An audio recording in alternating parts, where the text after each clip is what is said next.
Hello. I keep trying to think of a point in my life where I can think like I really had fun. I can go back to me moving out of my home. My mother and I were fussing a lot, but I loved my mom. But it was like 1977, and I moved to the Lower East Side, like 12th Street, with roommates. It was with my brother's ex girlfriend and another friend. And we went we wanted to go to the Paradise Garage.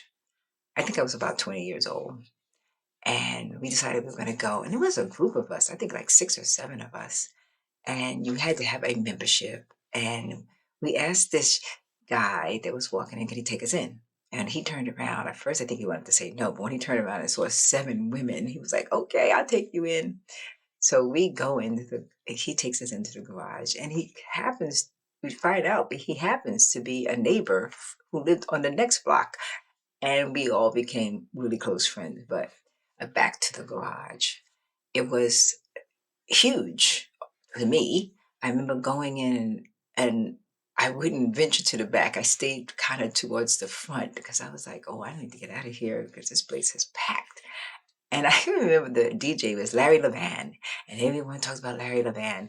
And I remember, I think it was the first day I was there, his mother was there, and she was like, "You want to go up and meet Larry?" And I was like, "No." And I wish I had because I really never met him, but it just was such a free time for me in there. I mean, even though it was considered the gay club, and but you just went there and you just danced, and the house music was just beating through your body, and it was just like one big pulse of people just dancing together. And even thinking about it right now, it just brings back a happy time in my life. And we just would dance the night away. We'd leave like early in the morning, 7 o'clock in the morning, 8 o'clock in the morning. You're leaving, and breakfast, and then go home and pass out for the rest of the day. I kept thinking that we lived like vampires, hung out all night and slept during the daytime.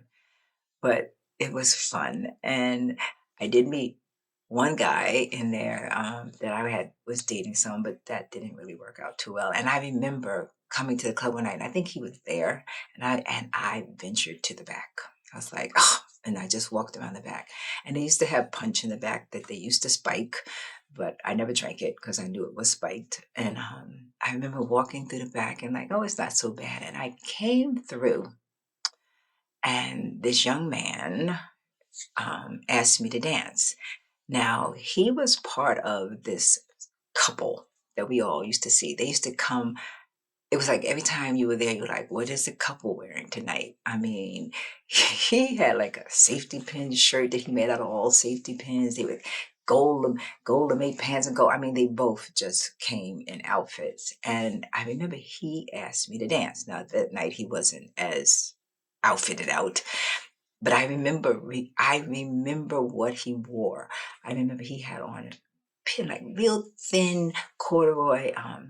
The pants were like real thin corduroy red. He had on a red shirt. I think the number 10 was on that shirt. A red shirt with white number, and he had a red sweater, but the sweater was tied around him, and he had on beige cowboy boots.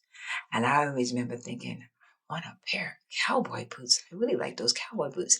And he asked me to dance, and we would dance, and I was like, aren't you what's her name's boyfriend? And he was like, her ex. And I was like, oh, okay. So we danced, and then when the record was over, I was like, thank you, and I walked off. And it was funny because I remember him. I worked in Bloomingdale's. And I remember one day they came through Bloomingdale's, and she introduced him to me. And because I knew her, because we all had gone to FIT. They went at night, I went during the day. And also, we knew them from the club. And then that night we danced, and that was it. And I don't remember. I remember there was another club in Tribeca, which was not like the Tribeca you know today. It was a club called the Buttermilk Bottom. And the Buttermilk Bottom, the guy who worked the door worked with me in Bloomingdale's. So we go down there, And all the guys at the garage, for some reason, thought this guy was my brother. So when they raised the age for the women at the garage to 21, because I wasn't 21 yet, and I think I was 20, and you had to have an ID. They thought I was his sister, so they was like slip me in. So, and then they raised the age for the women to 25, and all the women just stopped going. And I remember it one. I think we got in there one night, and it was empty. And I guess the people who owned it, this wasn't making them happy. And also, I think I would hear, this is what I'm saying, I would hear that since a lot of straight guys would show up at the garage because they thought, quote unquote, the women that came there were a little freaky going to the gay club, that they would show there. So, of course, if a guy hit on them, they were like, nah, nah. So that's what was caused them to raise the age for the women in the club. But when they started, they weren't making any money because nobody was coming. They lowered the age back down.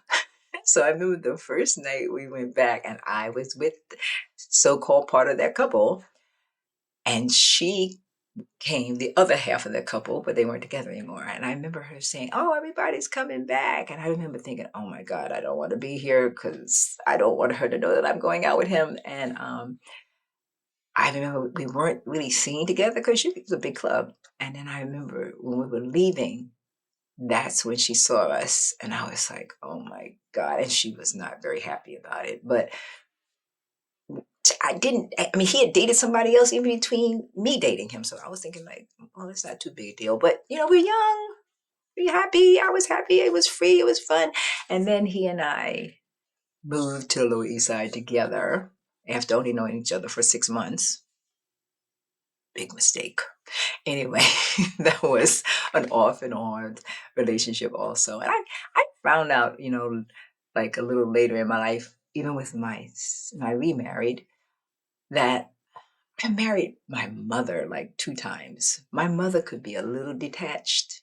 And I realized both of these guys, even though I used to call them the odd couple, I was married to Oscar first, and then I married Felix from the odd couple, that they were detached.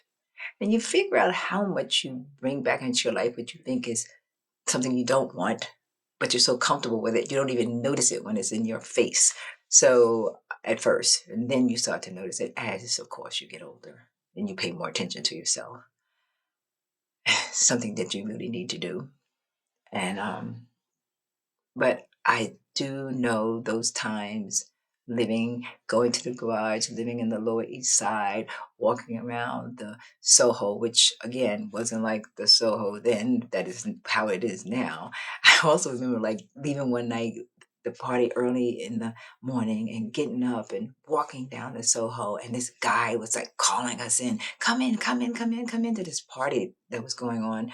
It was in the afternoon, and it was a black guy at the door, and we were like, okay. And we weren't really dressed because we, dragged ourselves up from hanging out. And we went in and we were eating the food and drinking some wine and partying, partying, partying. And we realized we were at Bessie Johnson's wedding reception. Just the things that you think back that we did back then. It was it was a good time, and I'm happy I went through those things. I'm happy that I have those memories. And like I said, all memories aren't great, but I've learned even the memories that weren't great, it brought me to a new step in my life. Everything brings you to me, I'm learning, brings you to where you are, and hopefully that you become a better person for yourself and for the people around you. I am it's just I think I can look back now and say, Antoinette, you had a good life. And I'm still here, and I'm still hoping I'm improving myself as I go and loving the place that I am now. So, you guys, love yourselves.